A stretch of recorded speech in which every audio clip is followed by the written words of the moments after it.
कभी कभी सच इतना कड़वा होता है कि उसे मानने में हाथ पैर फूल जाते हैं, फिर चाहे वो पुलिस हो, प्रशासन हो या फिर हो समाज। और एक अति महत्वाकांक्षी और संपन्न समाज हमेशा सच्चाई से परे रहना पसंद करता है और अपने भीतर की खामियां देखना ही नहीं चाहता। और ऐसे समाज को यदि कोई आईना दिखाने की कोशिश भी करता है तो वो उस पर आंख मूंद लेना पसंद करता है, क्योंकि उससे अति महत्वाकांक्षा और गुरूर को ठेस पहुंचती है। इंसान में कई दोष होते हैं, लेकिन सबसे खतरनाक दोष होता है अहंकार। कहते हैं रावण का अंत भी उसके अहंकार ने ही किया था, क्योंकि अहंकार इंसान को सच को निगलने से रोकता है और उसे इतना मजबूर कर देता है कि वो अपने किसी करीबी के दुनिया से चले जाने पर भी आंखें मूंद लेना पसंद करता है। कुछ ऐसा ही हो रहा है ग्रेटर नोएडा की रहने वाली निकी प्याला की मौत में। अब तक आपने खबर सुन ली होगी कि रूपवास गांव की निकी का विवाह सिरसा गांव के विपिन भाटी के साथ दिसंबर 2016 में हुआ था और 2025 में यानी लगभग 9 साल बाद 21 अगस्त के दिन निकी बेहद तकलीफदेह तरीके से आग की भेंट चढ़ गई और उसका पूरा शरीर थिनर से लगी आग की चपेट में आ गया और निकी ने एक अस्पताल में दम तोड़ दिया। मीडिया से बात करते हुए निकी के घर वालों ने बताया कि अपनी दोनों बेटियों कंचन और निकी का रिश्ता उन्होंने सिरसा गांव के रोहित और विपिन के साथ एक रिश्तेदार के सुझाव पर तय कर दिया था, जैसा कि आमतौर पर अरेंज मैरिजेस में होता है। परिवार ने जब ये रिश्ता तय किया तब निकी की उम्र केवल 18 साल थी और वो महज बालिग ही हुई होगी। रोहित और विपिन भी कॉलेज में ही पढ़ रहे थे। खैर, दोनों परिवारों ने आपसी सहमति से रिश्ते तय किए और फिर बात शुरू हुई लेन देन, दिखावे और अहंकार की। जी हाँ, निकी के घर वालों ने अपनी बेटियों का रिश्ता तय करते समय एक चमचमाती स्कॉर्पियो गाड़ी और लगभग 10 लाख रुपए के गहने दिए और दिसंबर 2016 में शादी एक भव्य समारोह में एक ही मंडप में संपन्न हुई। निकी के भाई ने मीडिया को बताया कि उसके ससुराल वाले उन्हें अप्रत्यक्ष रूप से दहेज के लिए प्रताड़ित करते रहते थे, लेकिन सीधे तौर पर पैसे नहीं मांगते थे।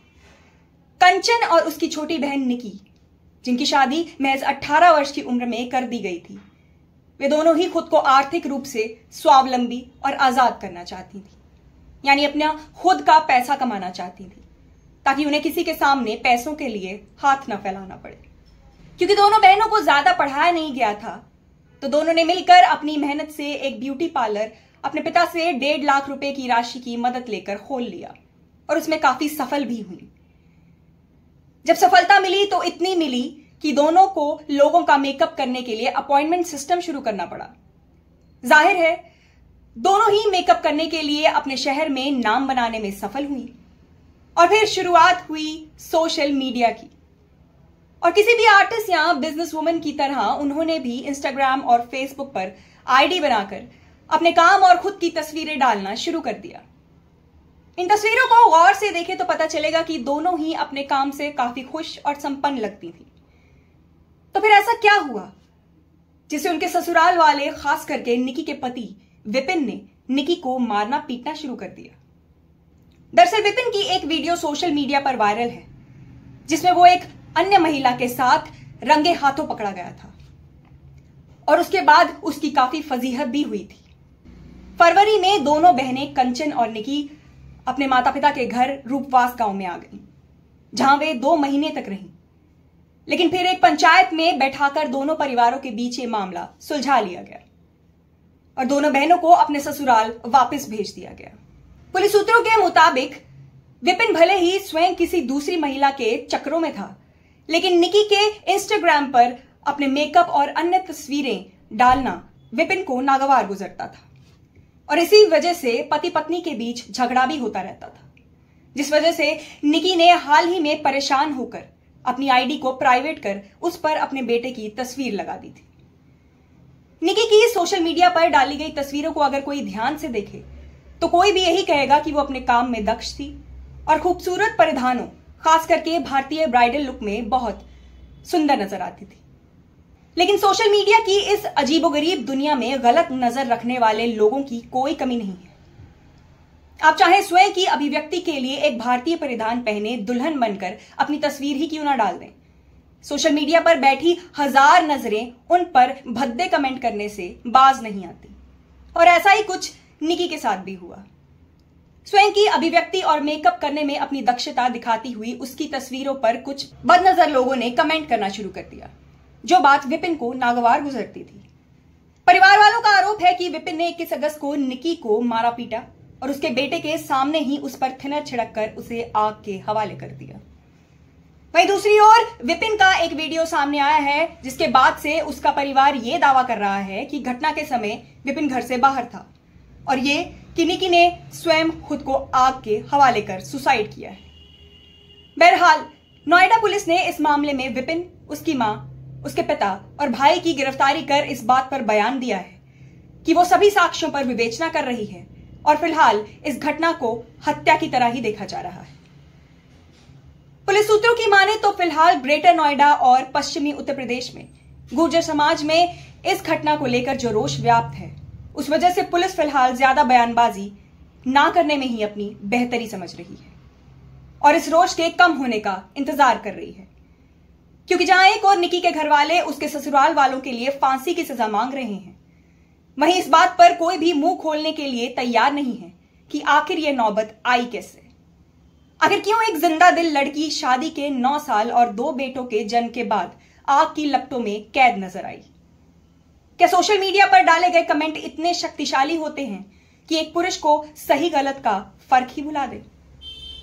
सोशल मीडिया पर वायरल एक वीडियो में यह बात साफ है कि विपिन निकी पर हाथ उठाता था और निकी के परिजनों ने इस बात की पुष्टि की है कि विपिन शराब पीने का आदी था और पिछले साल कुछ महीने वो एक नशा छुड़ाओ केंद्र में भी काट कर आया था। लेकिन उसे निकी की सोशल मीडिया पर डाली गई अपने मेकअप और खुद की तस्वीरों से बहुत परेशानी हुआ करती थी। इन्हीं बातों को लेकर ग्रेटर नोएडा में गुर्जर समाज की एक पंचायत भी हो चुकी थी। तो यह कहना कि परिवार को दोनों बहनों ने कुछ भी नहीं बताया था, सफेद झूठ बोलने जैसा है। और क्या अपने समाज का दबाव इतना हावी हो जाता है कि लोग अपनी गलती मानने की बजाय उस पर पर्दा डालना पसंद करते हैं?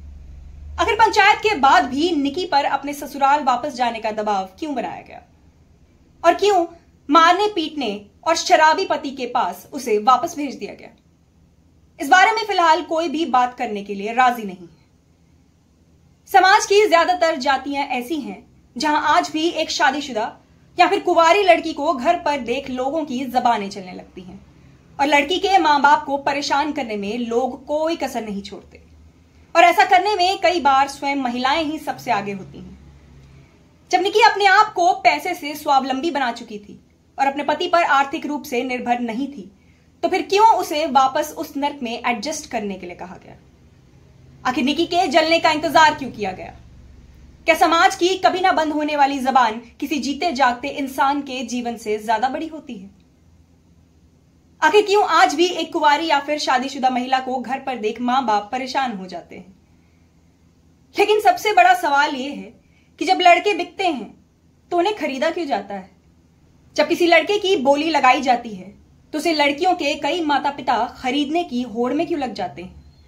करोड़ों की लग्जरी गाड़ियां और लाखों रुपया देकर दहेज आखिर क्या साबित कर देता है?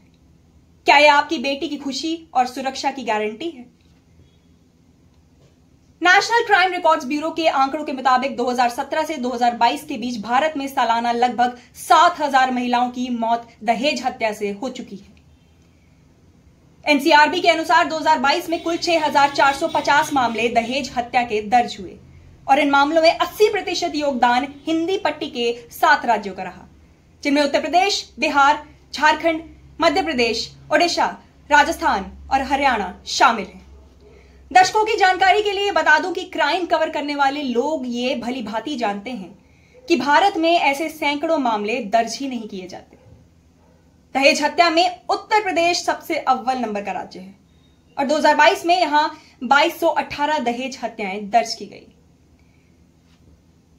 लेकिन यह बात सुनकर समाज बहुत आक्रोशित नहीं होगा, क्योंकि शायद सोनम रघुवंशी कांड पर हिमालय सर पर उठाने वाला हमारा समाज औरतों की मौत का आदी हो चुका है।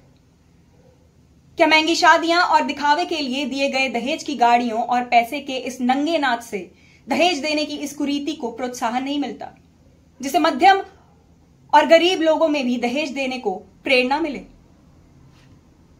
भारत की धरती वो धरती है जहां एक समय गंधर्व विवाह भी हुआ करते थे और आजकल की शादियों से बड़ा लंबा चला करते थे।